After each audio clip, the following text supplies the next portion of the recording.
How to reverse image search on Google. This is what we are going to talk about today in this video. Make sure to subscribe to the channel. This really helps a lot. So without any further ado, let's move into the video. So first of all, you are going to go on Google by going into the Google application.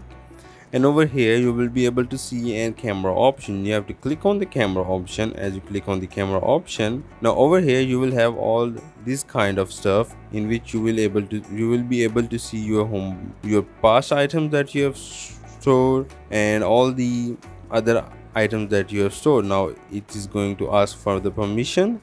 I have not allowed the permissions of files and also not the camera, so I am going to allow the permissions over here. So most of us have not allowed Google this permission because of the privacy issue, but you have to allow the permission to go over there.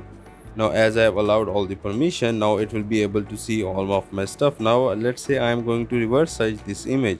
I am going to click on that image and it is going to search for all the things, and then it's going to match it, and over here I will be able to see all the results. This is how you can reverse search an image on Google. This is all from the video. Make sure to subscribe to the channel. If you have any question, put it down in the comment section. Also don't forget to hit the like button. Thank you.